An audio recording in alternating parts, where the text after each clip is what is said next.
Alors tous les deux, on est recruteurs, en gros, on est chasseurs de tête, les fameux, dans un cabinet de recrutement qui s'appelle Urban Linker, qui est un cabinet de recrutement qui est dédié aux informaticiens effectivement, mais surtout spécialisé en fait dans le digital et les startups. Nous, c'est vraiment un positionnement fort. On travaille dans le web, voilà, dans le développement en général, mais vraiment dans le digital et les startups en particulier. Pourquoi est-ce qu'on est là? Parce on pense quelques petites choses à vous dire sur comment mener une recherche. On ne va pas tellement faire un focus uniquement sur le CV, mais sur pourquoi est-ce que c'est important de préparer en amont sa recherche. Vous avez la chance probablement d'être dans un domaine qui est assez porteur. Pour autant, le boulot n'est pas assuré, et surtout, comme le domaine est assez porteur, il y aura peut-être beaucoup de possibilités, ou en tout cas une multitude de possibilités, mais qui ne vous correspondent pas toutes forcément. Nous, notre message, si on devait résumer déjà maintenant, ce serait comment cibler au mieux sa recherche, de façon à ce que le job que vous preniez, ou l'alternance, pour ce qui concerne certains, j'ai l'impression, correspond vraiment à ce que vous cherchez. Voilà. Ouais. Okay. Brièvement, 3 étapes, on va vous débriefer sur comment déjà comprendre ce que vous avez envie de faire, quels sont les outils et qu'est-ce que vous avez à votre disposition aujourd'hui pour pouvoir y arriver. Et puis bien sûr, bien évidemment, aujourd'hui, je crois que vous êtes tous en phase où vous allez devoir chercher une alternance ou trouver une entreprise. Donc l'objectif pour vous, c'est d'atteindre justement ça et pouvoir être embauché. Ok, alors les bases. On a mis... Bon, très brièvement là-dessus, ce qui est important et ce qu'on veut vous passer comme message sur ce premier slide, c'est plus, ok, aujourd'hui vous avez un marché, comme Florent l'a dit, qui est plutôt tendu en votre faveur, vous avez beaucoup d'entreprises qui vont potentiellement vous démarcher ou même être intéressées par votre profil, mais est-ce que pour autant ça va être une entreprise ou un projet qui va vous plaire? En amont, il faut se poser des questions et c'est important parce que se lancer à la va-vite dans une entreprise, c'est ce qui va conditionner aussi la suite et c'est ce qui va se conditionner votre futur job en CDI aussi. Donc c'est important de se poser des questions, de savoir quel type de poste vous avez envie de trouver, quel type de technologie, quel type de secteur d'activité, quel type de méthodologie de travail, quel type d'équipe, grosse structure, petite structure, etc. C'est des sujets qui sont hyper importants. À défaut de vraiment pleinement savoir ce que vous avez envie de faire, c'est surtout savoir ce que vous n'avez pas envie de faire. Voilà, c'est important de le mettre, de se poser en amont et d'y réfléchir pour bien cibler derrière. Nous, on a un retour très empirique en tant que recruteur. Parfois, on entend en entretien je suis ouvert à tout. Je pense que quand on commence sa carrière, vous dites pourquoi pas, parce qu'on ne sait pas trop ce qu'on veut faire encore et peut-être que l'alternance peut servir à ça. Mais assez vite, il faut vraiment être en mesure, comme dit Charlotte, de se poser un peu des questions. Je suis ouvert à tout. Est-ce que aujourd'hui, je crois que vous êtes plutôt en mode piscine, bas niveau, etc. Peut-être que demain, certains évolueront sur les technos plus web. Est-ce que ouvert à tout, ça veut dire je suis prêt à faire l'embarqué et je suis prêt à faire du web applicatif. Bon, c'est quand même des choses assez différentes. Voilà, il faut se poser ces questions-là parce que les gens qui seront en face de vous, entre guillemets, vous proposeront aussi des choses qui sont en fonction de des questions que vous êtes posées. C'est vrai pour les technos, il est tout bête, quoi, la localisation. Si vous prenez les premières opportunités qui tombent dans votre boîte mail ou qui vous répondent, mais que la boîte a 1h30, c'est un truc qu'on sous-estime un peu peut-être, mais 1h30 de transport le matin, le soir, c'est beaucoup. Voilà, c'est toutes ces questions-là qu'il faut se poser pour que la recherche, au lieu d'être une multitude de pistes lancées ça et là, c'est quelque chose d'assez ciblé. Voilà. On n'a pas précisé au début, mais si vous avez envie d'intervenir, de nous dire que vous n'êtes pas d'accord avec nous, au contraire, si ça peut susciter un débat et si on peut essayer de répondre à vos questions, c'est le but, on n'est pas là pour faire une présentation devant vous. On aurait préféré avoir un échange. Donc si vous voulez intervenir, faites-le. C'est important pour nous aussi. Bon, la slide sur le CV c'est un peu la base de toute recherche. Là, le message qu'on a envie de faire passer, c'est de créer un CV à votre image. Un CV à votre image, alors on va commencer par les points d'attention, c'est évident, mais même si vous n'êtes pas journaliste, les fautes d'orthographe, c'est à bannir, mais ça c'est vrai pour tout le monde, c'est aussi vrai pour les développeurs. Vous connaissez sans doute le framework Symfony, c'est marrant parce qu'il y a souvent des développeurs Symfony ou parfois qui mettent Symfony PH. En soi, c'est pas grave, ça veut pas dire que c'est des mauvais développeurs, mais on se demande quand même s'ils ont lu un peu la doc quand on va marquer Symfony avec PH. Voilà, c'est une anecdote, mais c'est pour vous montrer que c'est quand même son importance. L'organisation aussi, et on reviendra sur deux exemples, un plus graphique, l'autre plus structuré, qui vous permettront de voir comment est-ce qu'on peut faire apparaître les bonnes choses dans un CV. Il y a pas mal de CV de développeurs sur lesquels on peut nous s'attarder, où il y a toutes les technos touchées. Toutes les technos vues en école, en entreprise, alors là on peut en mettre une cinquantaine.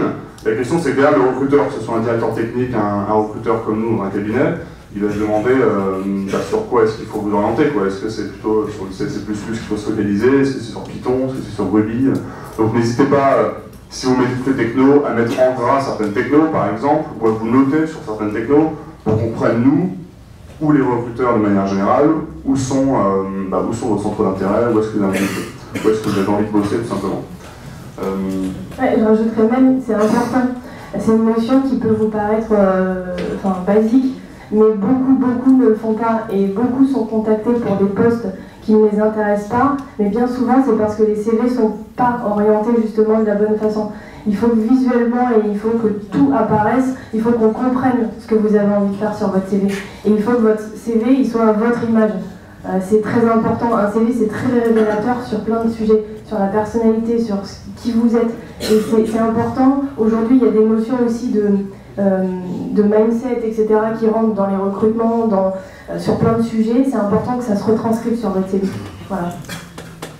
Et un point important aussi, surtout quand on est en recherche d'alternance, donc on est plutôt à l'aube de sa carrière, il y a déjà des choses à mettre en avant évidemment, via vos cours, via vos stages éventuellement.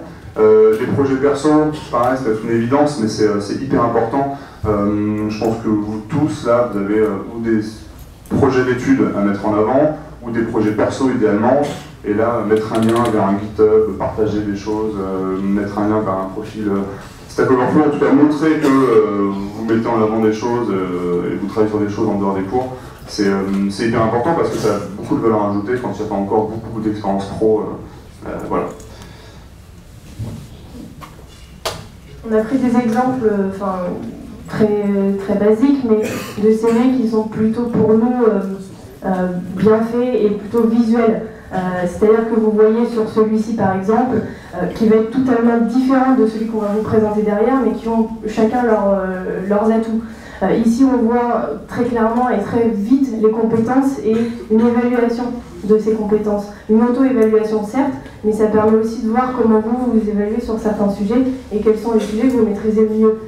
Ensuite, vous avez les expériences et la formation qui est très clairement définie, c'est-à-dire que c'est clair, c'est simple, c'est concis, ça va à l'essentiel et ce qui est plutôt pertinent, c'est-à-dire qu'on n'a pas besoin d'avoir des gros paragraphes, sauf si effectivement vous avez des sujets ou des problématiques à gérer bien particulières, c'est très bien d'avoir un maximum de détails et c'est très souvent qu'on a des développeurs qui ont des CV sur plusieurs pages, c'est pas choquant. C'est pas choquant. Maintenant, il faut que ce soit visuel, il faut que les choses importantes ressortent. On a sur la gauche aussi un petit encart qui peut paraître bête, mais sur les intérêts qui montre un petit peu plus la personnalité, ce qu'ils recherchent comme type de projet, etc.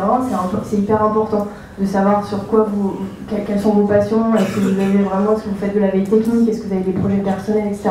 C'est important à mettre en avant. Et pour les CV qui font plusieurs pages, je pense qu'il y a quand même une limite parfois sur des CV qui font 10, 12, 14 pages où tout est décrit ligne par ligne.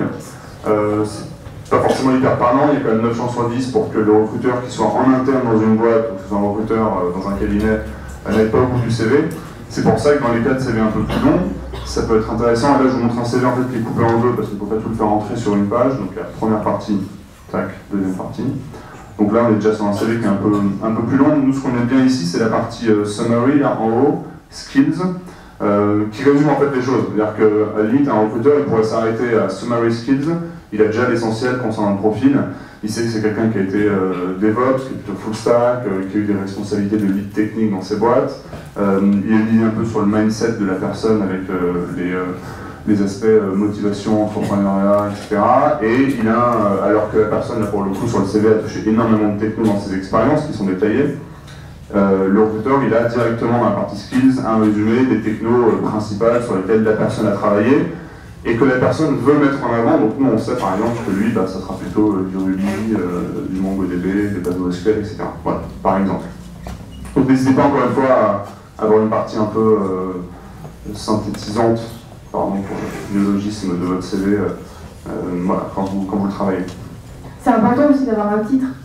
Enfin, pour résumer, il faut qu'il y ait des choses qui soient visuellement, qui apparaissent sur un CV, à savoir bien évidemment vos compétences, vos expériences, etc., votre diplôme, mais surtout il faut qu'on comprenne encore une fois ce que vous avez envie de faire. Donc, et n'hésitez pas à mettre un titre, à vraiment définir le poste en amont de ce que vous voulez faire. C'est pas grave si au final il s'avère que vous n'arrivez pas à ce poste-là, mais voilà, il faut en amont qu'on puisse savoir que vous avez défini ce que vous vouliez faire, c'est important. Visuellement, il faut que ça apparaisse, il faut qu'il y ait un petit résumé, c'est très bien parce qu'effectivement c'est plutôt appréciable, mais faites apparaître les choses de manière synthétique quand même, malgré tout. Voire même en gras les technologies et un titre qui apparaît vraiment très clairement. Ok, les outils des acteurs, ça c'est juste pour, toujours pareil, dans une démarche de ciblage de votre recherche. Ça passe par le CV, ça passe par les questions que vous posez, pardon. Ça passe aussi par les canaux que vous allez utiliser, ou les outils que vous allez utiliser. Il y a pas mal de choses sur le marché, donc on va faire un peu un état des lieux rapide. Ouais, très brièvement, vous avez donc défini votre projet professionnel. À travers ça, vous avez créé un CV à votre image et à cette image-là. Maintenant, il faut pouvoir cibler comment trouver et comment cibler par rapport aux acteurs et à la recherche que vous avez envie de faire. On a, nous, essayé de définir avec vous les principaux outils qui existent aujourd'hui. Il y en a énormément. Il y a de plus en plus de plateformes, de sites, de job boards, plein de sites qui se créent pour pouvoir trouver un emploi. Il faut déjà pouvoir cibler par rapport à ce que vous recherchez comme type de poste. Effectivement, là, vous voyez Remix Job en haut. Remix Job, c'est très ciblé web. Si effectivement votre projet n'est pas d'aller sur un projet web, on vous invite à ne pas mettre votre CV sur ce job board-là, bien évidemment. Donc voilà, il y a des réseaux sociaux, des sites spécialisés, des job boards, il y en a une liste assez importante. Maintenant, l'idée, c'est plus d'essayer de cibler les réseaux, les job boards ou les sites spécialisés qui correspondent vraiment aux typologies de projets que vous avez envie de cibler. Et là, l'écueil, une recherche de job, une recherche d'alternance, c'est forcément un peu chronophage, déjà d'emblée. Donc si vous multipliez des pistes à tout va, sans forcément, encore une fois, bien cibler les choses, ça peut devenir un enfer. L'idée, c'est que le temps que vous utilisez sur votre recherche d'emploi, vous utilisiez, voilà, il y a des canaux qui sont pertinents pour vous. Je ne sais pas si vous connaissez, vous connaissez GitHub, j'imagine, Stack Overflow aussi sans doute, ils ont des pages carrières qui sont bien faites, il y a plein de conseils d'ailleurs, accessoirement, mais sur lesquels vous pouvez aussi mettre votre profil, vous rendre visible, tout simplement. Il y a aussi plein de nouveaux produits qui peuvent être sympas. Il y a une application mobile qui s'appelle Kudos. Je ne sais pas si vous connaissez Kudos. Non. Kudos, c'est un peu le Tinder du recrutement. Ça paraît rigolo comme ça, mais ça marche pas mal. Alors, en gros, vous avez un profil, vous swipez gauche droite en fonction des offres d'emploi, en fonction d'un pré-matching qui a été fait avec des critères qui sont importants pour vous. Et ça peut permettre d'avoir une recherche qui peut être plus rapide, plus efficiente, plus ciblée. Choose Your Boss, c'est pareil, Choose Your Boss, c'est une plateforme qui est assez intéressante. Vous pouvez aller vous créer un profil sur Choose Your Boss et en fonction de certains indicateurs, type de structure, type de techno, etc., il y a différentes offres qui vont vous être alternance, CDI, qui vont vous être proposées et qui vont matcher avec un certain pourcentage de votre profil. Ça peut être un bon moyen de gagner du temps justement et pas tirer dans tous les sens.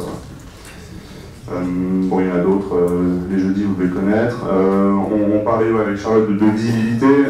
Il y a les démarches proactives. Les démarches proactives, c'est vous qui allez mettre votre CV en ligne, postuler à des annonces. Et après, il y a le fait de se rendre visible. Se rendre visible, c'est un peu, ok, je mets mon profil et après je plante, et entre guillemets, j'attends que ça pousse, quoi. Se rendre visible, c'est avoir un compte vidéo à jour, c'est avoir un compte LinkedIn à jour. C'est les deux réseaux sociaux professionnels les plus utilisés. Et même si vous en rendez pas compte, il y a des gens qui vous voient sur ces réseaux évidemment. Donc le plus complet, le plus pertinent ils seront, le mieux ce sera pour vous pour que ce qui vous est proposé via ces réseaux soit bien ciblé encore une fois.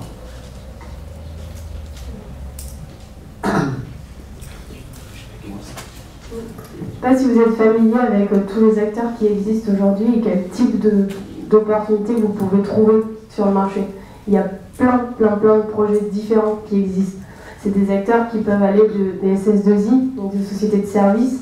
Vous avez également plutôt des grands groupes, des startups, des agences web. Enfin, il y a vraiment énormément d'acteurs sur le marché qui vont pouvoir vous accompagner et vous proposer des projets. Encore une fois, l'idée c'est de pouvoir essayer de comprendre en amont et savoir ce qui vous intéresse le plus. mais il faut se renseigner et comprendre aussi quels sont leurs rôles sur le marché. Derrière, vous avez aussi des acteurs qui vous aident à pouvoir trouver un job. Typiquement, on fait partie d'un de ces acteurs-là. On est un cabinet de recrutement, on fait l'intermédiaire, on fait le lien, on vous accompagne là-dessus. Mais il faut aussi pouvoir voir dans chaque acteur et chaque plateforme de recrutement, cabinet, SS2I ou client final directement, voir comment vous pouvez les utiliser et quelle peut être justement l'aide que vous pouvez en retirer pour trouver quelque chose qui vous intéresse. C'est important d'en avoir conscience. Et pour faire un état des lieux rapide, vous pouvez tout à fait, alors typiquement une démarche, ça peut être de contacter spontanément des boîtes qui vous plaisent en interne. Là, il n'y a pas d'intermédiaire, donc là c'est toc toc toc, voici mon CV, voilà pourquoi je vous aime bien, et qu'on peut se rencontrer, par exemple, ça peut marcher. Et après, il y a les intermédiaires, et comme l'a dit Charlotte, il y a plusieurs types d'intermédiaires, et là aussi c'est une valeur ajoutée de passer par eux, parce que le marché c'est un peu comme un iceberg, pour prendre une métaphore connue, il y a la partie visible, c'est les offres que vous trouvez vous, qui sont sur le web, qui sont en ligne, etc. Et il y a tout un marché caché finalement, parce que les gens n'ont pas le temps de poster des annonces, parce que les entreprises n'ont pas le temps de recruter elles-mêmes en interne, donc elles passent par des cabinets comme nous, par des SS2I, etc. Et si vous n'êtes pas en contact avec ces acteurs-là, bah forcément vous vous coupez d'une partie du marché. Et après, parmi ces acteurs, il y a différents styles. Aujourd'hui, si vous rejoignez une SS2I, ça vous offre une garantie d'avoir une multitude de projets, pouvoir varier assez souvent de missions, etc. C'est souvent des plus grosses structures, donc dans des équipes plus agiles, pas forcément, mais plus structurées en tout cas, donc il y a pas mal de choses à en retirer. Aller passer par un cabinet comme l'Urban Linker pour ne pas faire de pub, mais qui va vous mettre plutôt en relation avec des boîtes web, bah c'est aussi se dire que vous avez accès comme ça d'une certaine manière à tout un marché de l'emploi dans le digital qui est pas forcément hyper visible, parce que les startups ont peut-être encore moins le temps que les grosses boîtes de recruter en interne, donc elles passent par des prestataires externes. Voilà, donc sachez adapter aussi vos canaux de recherche, voilà, tout simplement. Et savoir prendre conscience aussi que c'est hyper important pour des entreprises de trouver des ingénieurs comme vous ou issus de formations techniques. C'est compliqué pour ces acteurs-là de recruter. C'est vraiment compliqué de trouver une personne qui va coller à leur projet et ils n'ont bien souvent pas conscience de comment s'y prendre aussi. Donc c'est important aussi de pouvoir comprendre aussi comment les aborder et comment leur faire prendre conscience que vous pouvez leur apporter quelque chose. Voilà.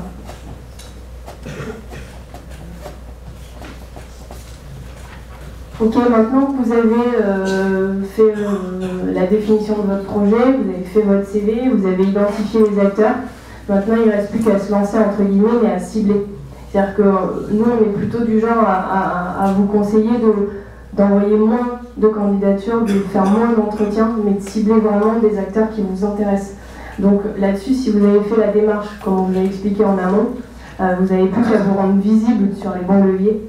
Ça passe par votre CV, ça passe par les réseaux, mais ça passe aussi par s'adapter à sa cible.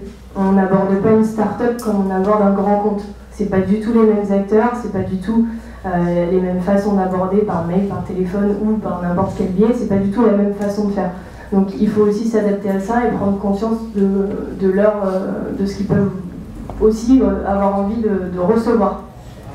Ouais, typiquement, vous abordez un grand groupe, adressez-vous plutôt à la direction des ressources humaines, parce qu'il y en a probablement une. Et là, ce qui est bien, c'est de pouvoir trouver un interlocuteur sur LinkedIn, par exemple, le nom d'une personne qui t'a passé un coup de fil dans l'entreprise pour pouvoir un tout petit peu personnaliser votre candidature. Si vous adressez une start-up, bah, pourquoi pas passer directement par le CTO, quoi. J'ai regardé votre parcours, je le trouve intéressant, j'aime bien ce que vous faites, j'aime bien les technos, moi je suis là. Donc ça c'est une manière d'aborder une start-up qui ne correspond pas du tout si vous voulez travailler à la Société Générale par exemple, ou autre quoi.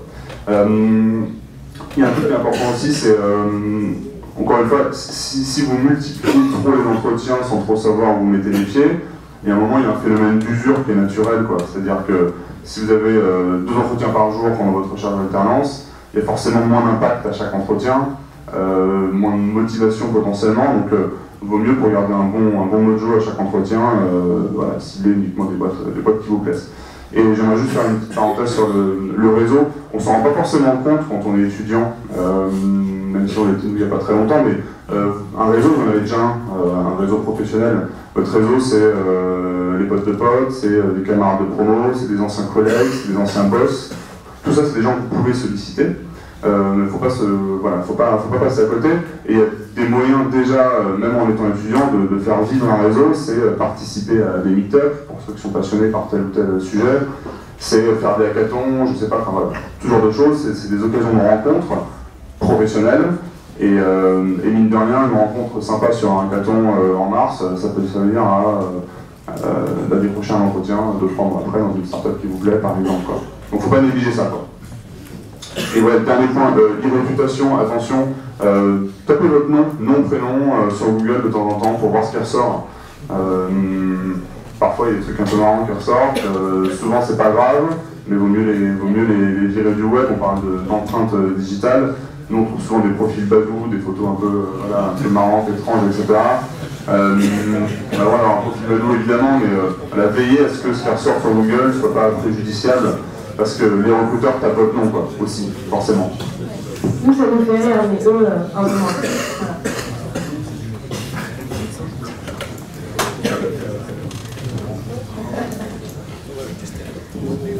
Okay, on va passer très brièvement parce que ça, pour le coup, on va pas vous expliquer comment se passe un entretien. Je pense que ça n'aurait pas un réel impact. Ce qu'on veut juste essayer de vous faire comprendre à travers ça, c'est un processus d'entretien. Ça peut paraître bête, mais il faut le préparer. Préparer, c'est quoi? C'est essayer de se renseigner sur l'entreprise, c'est aller voir leur site, aller voir ce qu'ils font, essayer de voir aussi les profils que vous allez rencontrer, leur bagage. Pourquoi pas leur poser des questions pour pouvoir se poser des questions et arriver en étant pertinent. La phrase que tu sors est plutôt intéressante. Oui, vous pouvez la noter. Quelqu'un d'intéressant et quelqu'un d'intéressé, ou vice versa. C'est-à-dire qu'on est beaucoup plus convaincant quand on est convaincu d'être au bon endroit et d'être intéressé par la personne qu'on a en face de nous, quoi. Et ça passe par la préparation, évidemment. Et voilà, je le redis, la réponse, je suis ouvert à tout, méfiez-vous, quoi. C'est pas une qualité de dire ça, c'est pas un plus, quoi. C'est plutôt préjudiciable à mon avis, donc c'est ça.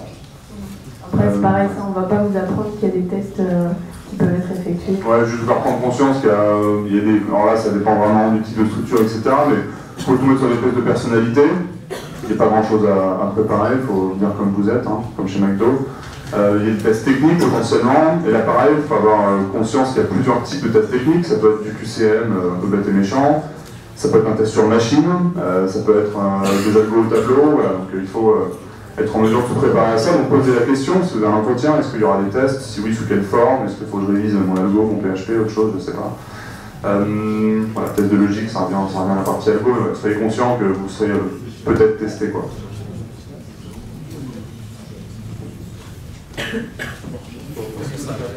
Ok.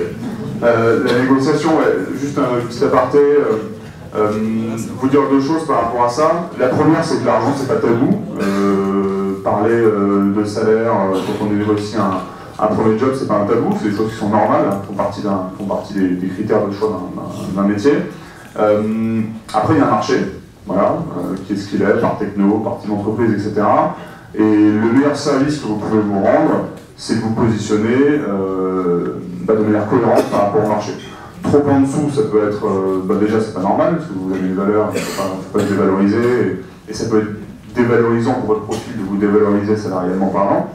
Mais trop élevé, c'est pas vous rendre justice non plus, parce que si vous annoncez un salaire qui est un peu incohérent par rapport au prix du marché, soit la boîte va attendre beaucoup plus de vous en entretien, donc elle partira avec un a priori peut-être un peu sceptique et vous aurez plus à prouver, soit tout simplement il y aura d'autres personnes qui feront aussi bien le job que vous à des prix plus cohérents, donc voilà, vous allez passer à côté.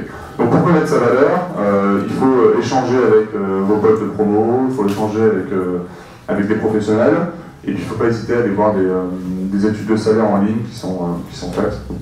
Ouais. Pour pas faire de publicité, mais ça ce sera uniquement sur la partie web, on ne pourra pas vous apporter d'autres notions parce que c'est pas notre expertise. On publie chaque année une étude de salaire, on vous invite à aller la consulter. Elle est reprise par pas mal de monde et elle est plutôt par technologie, par niveau d'expérience, etc. On essaie de la détailler. Si vous avez d'ailleurs des critiques, n'hésitez pas à nous en parler. Et au-delà de ça, je voulais juste compléter sur une chose. Le salaire, être conscient de sa valeur, c'est important, mais être conscient aussi, encore une fois, de s'adapter à la cible qu'on vise. Bien souvent, et nous, puisqu'on a une cible très start-up et très web, on n'a pas les mêmes salaires en start-up que dans des grosses structures. Ça, il faut en avoir conscience.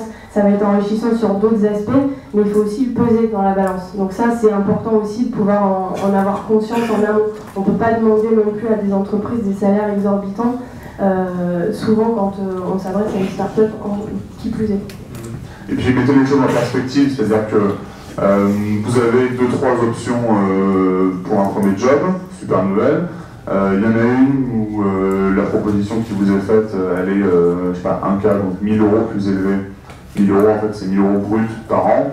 Bah, essayez de réfléchir à ce que ça fait en net par mois. Ça fait quoi? Ça fait 40, 50 balles. Est-ce que c'est le critère qui va emporter la décision par rapport à l'intérêt d'un poste? Moi je pense que voilà, pour un cas de différence, il vaut mieux aller sur le projet qui vous plaît d'un point de vue fit perso, techno, etc. que de mettre le salaire en premier. Voilà, donc soyez conscient de votre valeur et échangez pour savoir où vous vous situez. Question? Si on peut vous apporter des informations, je sais que vous aviez pour consigne de venir avec vos CV, etc. S'il y en a qui veulent qu'on leur donne des conseils, n'hésitez pas.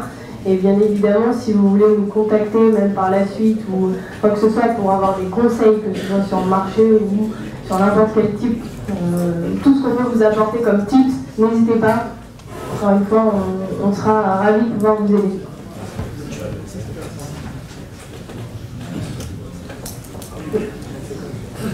Bonjour. Bonjour.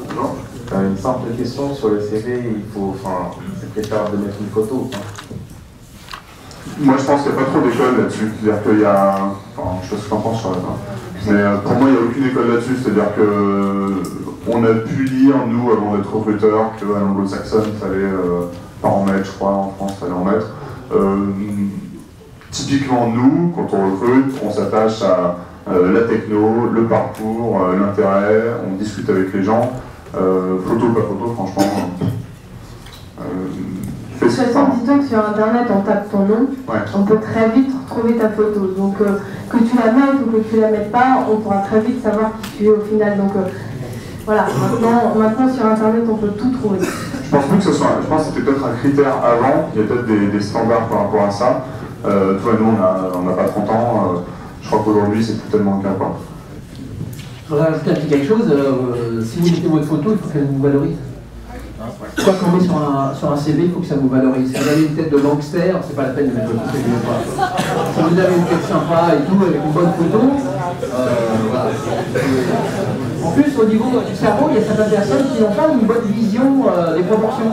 Donc on trouve des CV avec des têtes allongées, parce que, je ne sais pas pourquoi, parce que vous avez mal positionné votre photo sur le CV, sans que ça vous choque. Mais des gens qui ont cette capacité à voir les proportions, c'est la plupart des gens, ça choque, donc vaut mieux se mettre de photos qu'une photo allongée qui vous faire sembler un alien, une photo de gangster, voilà. Parce que le CV vous permet d'avoir un entretien. Si vous avez une sale tête sur un CV, on n'a pas envie de vous recevoir. Encore une fois, vous ne pouvez rien mettre que, voilà. Mais effectivement, si vous avez envie de mettre une photo, mettez-la. Par contre, moi j'apporterais peut-être une petite modulation, c'est quand vous faites un forum ou que vous allez à un entretien, que vous savez que la personne va rencontrer plusieurs candidats, c'est bien d'amener un CV avec une photo que vous donnez au moment de l'entretien, parce que ça permet de mieux se rappeler de vous après quand on fait le check sur tous les candidats qu'on a vus. Parce que comme la plupart des gens ont des mémoires visuelles, c'est plus facile de se remémorer ce qu'on a pensé d'un candidat en voyant sa photo. C'est toujours pareil, il faut que la photo soit à peu près correcte.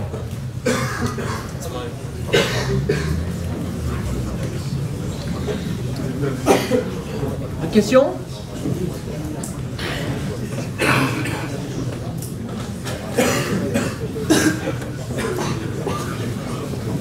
Bonjour, Tony. Bonjour. Est-ce que vous êtes aussi intéressé par, enfin, est-ce que vous travaillez aussi sur les alternants, c'est-à-dire la connexion entre nous et les entreprises qui rechercheraient des alternants?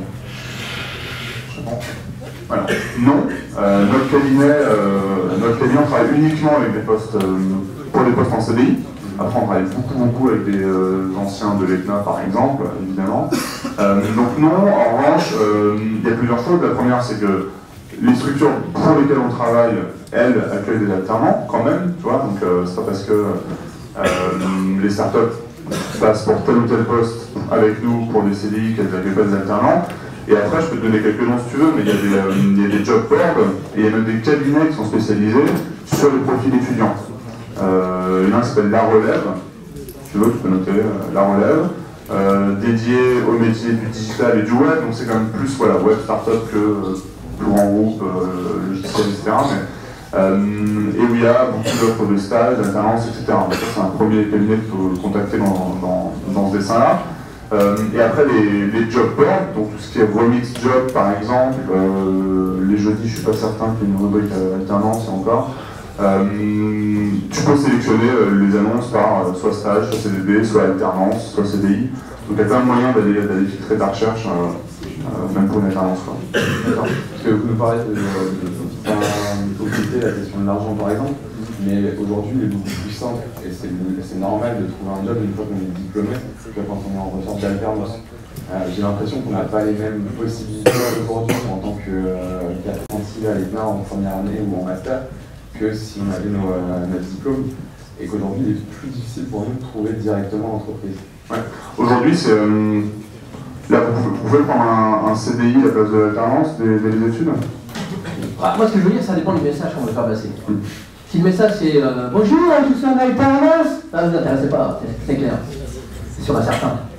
Bonjour, je suis un étudiant, je suis un jeune, ça ne vous intéressez pas. Quand l'entreprise, elle recherche un alternant, elle recherche un bus qui va être capable de résoudre ses problèmes.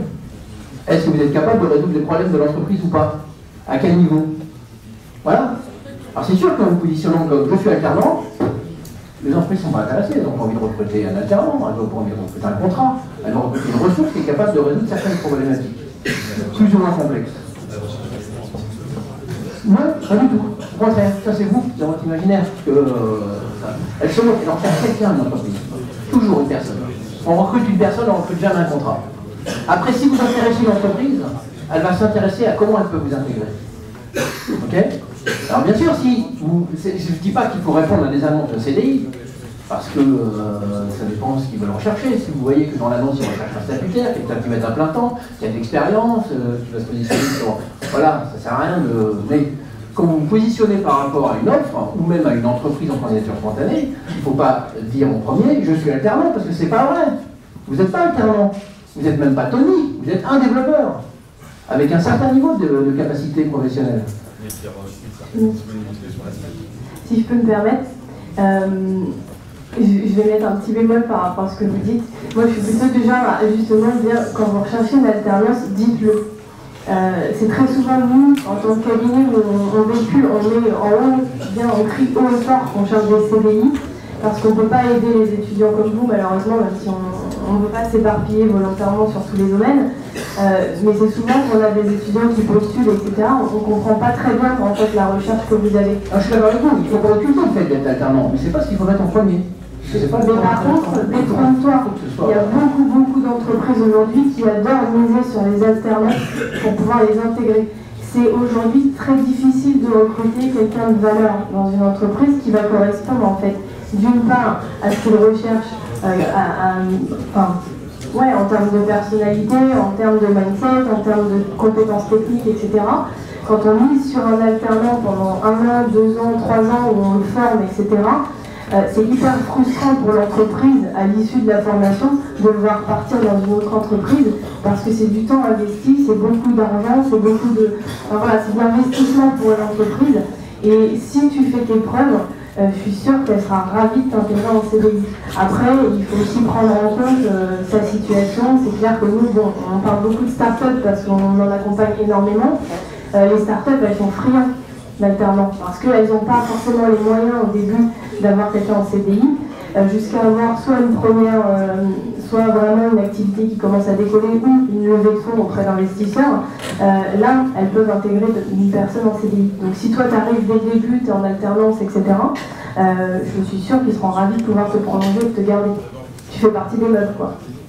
En plus, il faut savoir une chose, c'est que la start-up, leur principale difficulté, c'est recruter des ressources, hein, c'est pas d'avoir du pognon. Hein. Du pognon, c'est assez facile dans le pays, qu'on a des idées et qu'on est capable d'avancer quelque chose dans une entreprise de croissance Internet, mais trouver des ressources, c'est compliqué. Et attirer des gens qui sont déjà expérimentés dans une start-up qui a 9 chances sur 10 de se casser la figure dans les années qui suivent, c'est difficile. L'alternance, c'est parfait, vous avez strictement rien à perdre dans une start-up qui potentiellement peut peut-être couler ou être achetée. Vous en foutez, vous êtes en début de carrière, vous construisez votre projet professionnel. Et ils n'ont pas tant de ressources disponibles que ça.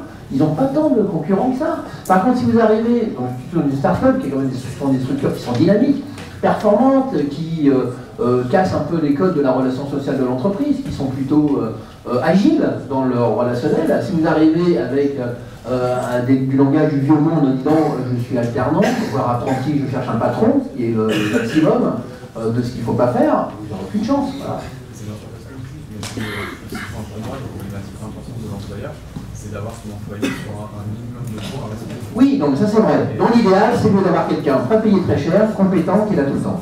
On est d'accord. Maintenant, on fait avec ce qu'on peut.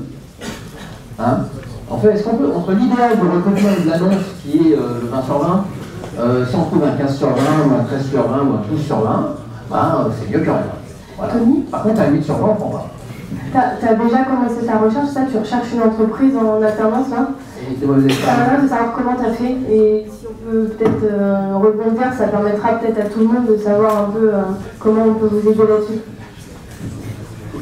Pour le moment, pour être honnête, avant la rentrée, j'ai postulé sur 2-3 annonces et j'ai rencontré quelques entreprises au forum. J'ai vraiment ciblé celles qui m'intéressaient, donc je suis allé en voir 5. J'ai eu 2 rappels et 2 entretiens avec ces entreprises-là. Pour le moment, j'attends un retour. Je pense qu'ils prennent le temps de voir d'autres candidats, en sachant qu'on se positionne pour janvier. Ils doivent se dire qu'on a du temps. Voilà. Et en ce moment, en période de piscine, c'est pas évident de faire une recherche permanente. Donc j'attends de terminer la piscine pour continuer à chercher. C'était quoi comme type d'entreprise? Si tu veux pas donner les noms? Je peux donner les noms. Celles que j'ai rencontrées? Ouais. Expertime et Wistopic. D'accord. Wistopic qui bosse sur Symfony 2. C'est un autre client. On le connaît bien. On connaît bien, ouais. Ouais, et puis pour rebondir, Tony, pour les autres, surtout pour les premières recherches d'alternance, je ne peux pas la pub de la start-up parce qu'il y a plein de choses à tirer de tous les types de structures, mais imaginez bien que si vous êtes un alternant et même 3 jours par semaine, tu vois, imagine que tu rejoins une start-up où je sais pas, tu fais du C, tu fais l'objectif C, tu développes une application mobile pour une start-up from scratch, dans une équipe où vous êtes 3, forcément ta responsabilité elle est beaucoup plus importante que si tu bosses, je sais pas, chez Total où vous êtes 800 sur une TMA, tu vois. Donc c'est beaucoup plus valorisant, à mon avis, de faire une alternance dans une plus petite structure où tu as plus à faire, où tu auras des projets qui commencent, vraiment, où tu as une partie d'architecture, de conception, où tu es au plus près du directeur technique, etc. etc. Donc, typiquement Wistopic, très belle idée, quoi. Ma question initiale, en fait, c'était par rapport à cette histoire de parler de l'argent directement. Le sentiment que j'ai aujourd'hui, peut-être que je me trompe, mais c'est que voilà, on va être surtout confronté à notre grille de rémunération minimale en fonction de notre âge et de notre diplôme aujourd'hui. Certains arriveront à l'avoir reçu, mais j'ai pas l'impression que ce soit vraiment un sujet qu'on puisse aborder en tant qu'alternant. Je sais pas, moi je sais pas. Je suis pas entièrement d'accord avec toi parce qu'il ne faut pas avoir de tabou. Maintenant, c'est clair que si tu les t'abordes en première question, ça, effectivement, ça fait. Voilà, c'est pas la première question. Typiquement, Wistopic, je pense que c'est pas le premier sujet qu'ils aimeraient que tu abordes avec eux. Donc, clairement pas. Mais par contre, c'est un sujet qu'il faut aborder. Et pour le coup, aujourd'hui, les entreprises sur les profils techniques sont pas du genre à vouloir payer le moins cher possible. C'est juste qu'aujourd'hui, c'est un marché sur lequel les profils, même en sortie d'école, représentent un certain budget pour l'entreprise. Alors, non pas que vous n'avez pas une plus-value ou une valeur ajoutée à apporter, c'est juste que c'est vraiment des salaires qui sont plutôt en hausse depuis plusieurs années. Donc, c'est un sujet qui est vraiment important aussi pour l'entreprise. Et dites-vous qu'investir une somme d'argent aussi importante dans un profil, elles ont peur de se tromper. Donc, elles aussi, de leur côté, elles ont les mêmes craintes que vous. Donc, dites-vous que c'est aussi dur pour elles que pour vous. Nous, sans évangéliser notre concept, mais en gros là-dessus, on joue tampon entre les deux pour essayer de faire en sorte que si vous avez trouvé un intérêt entre le projet et que l'entreprise vous plaît et que vous plaisez à l'entreprise, on essaie de faire en sorte que ces sujets-là ne soient pas tabous. C'est-à-dire que c'est nous qui nous en chargeons pour éviter que vous ayez à gérer ça. Mais si vous le faites en direct, il faut aborder la question. Enfin, vous avez un prix sur le marché, revendiquez-le quoi. N'ayez pas peur. Après, n'ayez pas non plus la tête démesurée, mais il faut aborder, c'est important. Après, t'as raison sur un point, c'est que quand tu es en alternance de surcroît, ta marge de manœuvre sur la négo, elle est pas énorme, quoi. Elle dépend juste du prix du marché, quoi. Après, franchement, entre un alternant dans une boîte, dans deux boîtes un peu similaires, entre un alternant un peu mieux payé, un alternant un peu moins bien payé, la diff elle sera minime, quoi. Parce que tout le monde, là, l'État par exemple, répond plus ou moins aux mêmes grilles, au même marché, les gens parlent entre eux, etc. Donc, je pense pas que tu as une marge de manœuvre énorme. Moi, ce que je vais repasser comme message, c'est que voilà, en parler, ça me paraît pas, enfin, c'est pas un tabou, quoi. Vaut mieux se mettre d'accord pendant les entretiens, pas forcément pour les sujets évidemment, mais pendant les entretiens, pour être sûr que tout colle et le salaire, parmi les autres critères, colle aussi, que se rendre compte à la toute fin que en fait, il y a une mauvaise surprise, la boîte en face, elle pensait que l'alternance coûtait X et vous, c'est pas du tout ce que vous attendiez, quoi. Vous n'aurez pas vu du temps. Voilà. Après, il y a aussi une notion, et là, je ne veux pas me mettre à dos tout le monde dans la salle, mais il y a une notion aussi qu'il faut prendre en compte. Je ne sais pas combien vous êtes rémunéré en alternance, mais de manière générale, des produits qui sont plutôt bien rémunérés par rapport à d'autres secteurs d'activité, où ils sont au minimum légal, c'est-à-dire à 400 € par mois. Donc, il faut prendre en compte ça aussi. Attention à ne pas vouloir non plus 2000 € par mois en alternance, attention. Voilà. Il faut aussi comprendre que vous êtes encore en phase d'études. Vous avez encore beaucoup de choses à apprendre et à vous nourrir dans une entreprise, même si vous leur apportez beaucoup aussi. Merci pour les informations.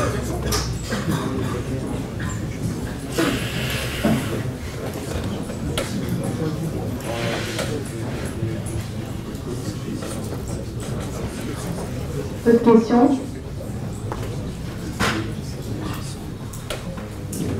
Je vous la posais parce que c'est une question qu'on a eu tout à l'heure. On n'a pas fait beaucoup d'informatique avant d'entrer à l'ETNA. Comment est-ce qu'on peut valoriser son CV? Projet passion, ouais, non, je pense que mettre en avant, s'il n'y a pas beaucoup d'expérience pro, donc en prod sur l'informatique, il faut faire avec ce qu'on a. Et ce qu'on a, c'est quoi? C'est la formation. Donc, l'ETNA, pour ceux qui l'ont commencé, ceux qui n'ont pas encore commencé, ça peut être votre veille technologique. Parler des bouquins que vous avez lus potentiellement, parler, je sais pas, des sites de code, il y a pas mal de coding school, open classroom, etc. Pourquoi pas mettre ça en avant sur le CV, voilà, une section hobbies ou passion, je mets open classroom, je mets les 3-4 tutos que j'ai suivis sur tel ou tel techno, ça montre que je suis, en veille et donc intéressé. Voilà, c'est ça la valeur ajoutée quand on n'est pas encore d'expérience pro, c'est ce que vous faites à côté, quoi. Et puis évidemment, je sais pas, si vous avez fait quelques contributions, un GitHub sur lequel vous aurez fait quelques tests perso, dire que vous avez un serveur local chez vous et que vous faites des tests sur tel ou tel techno, voilà. Faites le maximum pour ratisser large et mettre en avant ce que vous faites en dehors du boulot, quoi.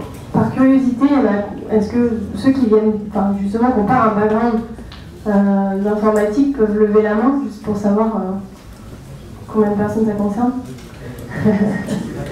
Ok, ouais, donc pas mal de monde en fait. Juste, prenez conscience d'une chose, aujourd'hui, ce qu'on appelle les autodidactes, c'est des personnes qui ne viennent pas forcément du milieu informatique, mais qui se forment et qui s'auto-forment, c'est pas mal vu, hein. Au contraire, il y a du bon ou du mauvais du bon ou du mauvais, c'est pas du mauvais, mais il y a du bon dans chaque personne, c'est-à-dire que l'autodidacte va avoir eu cette capacité à pouvoir se renseigner, trouver l'information, s'auto-former, donc c'est quand même une force de travail qui est énorme. Il faut le mettre en avant, comme disait Florent, mettre en avant vos projets, sur quel type de site vous avez trouvé l'information pour vous former, etc. Donc voilà, n'ayez pas peur, soyez-en fiers, au contraire, et voilà. Hein. Ouais, c'est d'autant plus important pour ceux qui ne viennent pas d'informatique que s'il y a un domaine, un secteur d'activité dans lequel le fait d'apprendre en continu est important, c'est le dev, quoi. Parce que les technos évoluent tout le temps, chaque année, un truc qui est à la mode une année, l'année d'après, c'est déjà fini. Donc franchement, que vous ayez fait un polytechnicien, je prends un exemple, enfin je fais exprès quoi. Le mec qui a fait Polytechnique, il sort d'école, il fait du dev, web, s'il s'arrête de faire de la veille pendant 1 an ou 2, il va être caduque au bout de 2 ans, quoi. Alors qu'un autodidacte qui est un super passionné, qui continue à se nourrir sans cesse, sera beaucoup plus pertinent pour l'entreprise. Et là je rejoins monsieur, mais les entreprises elles ne recrutent pas des diplômes, en tout cas beaucoup moins dans le dev, elles recrutent des compétences, quoi. Donc voilà, mettez-vous à jour tout le temps, ça c'est plus important que tout, quoi. Par curiosité, juste, il y en a qui savent déjà un peu dans quel secteur ils veulent s'orienter. Typiquement, nous, notre domaine c'est le web, il y en a qui savent déjà. Vous savez à peu près? Ok. N'hésitez pas, si vous voulez des conseils, on pourra vous en apporter d'autres sur d'autres types de sujets. Si vous ne savez pas du tout ce que c'est une start-up, on pourra vous expliquer aussi, etc. Oui.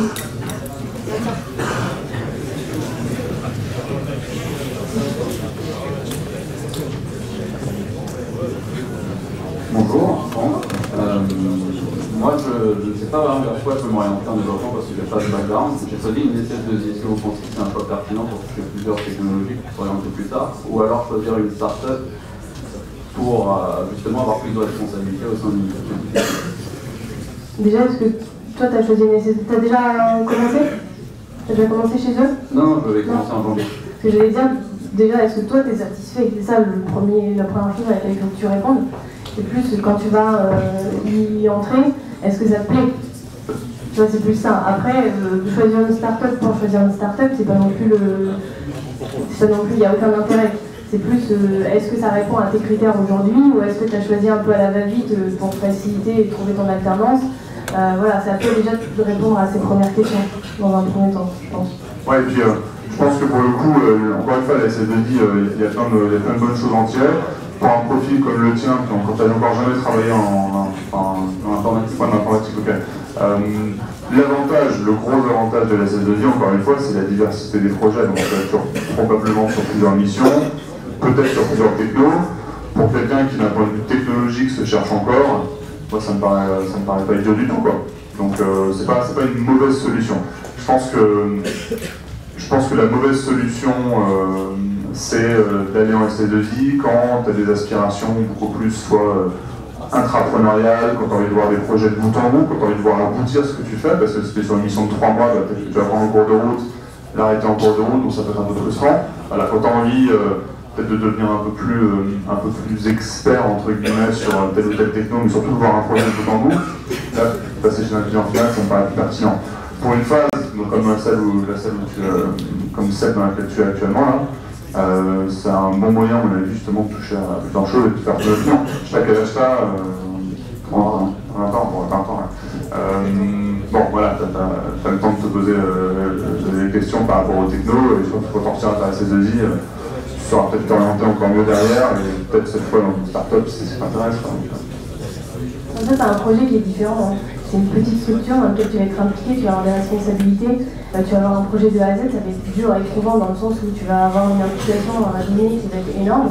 En contrepartie, tu vas avoir peut-être une expertise sur un projet en particulier, une technologie. En SS2I, c'est complètement différent. Quand tu as des équipes beaucoup plus grandes, tu touches à plein de projets, plein de technos, ça te permet de voir celle que tu as envie de faire ou pas faire.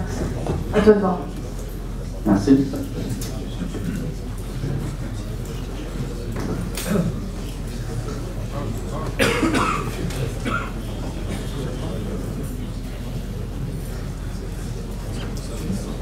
Je crois qu'on peut vous libérer.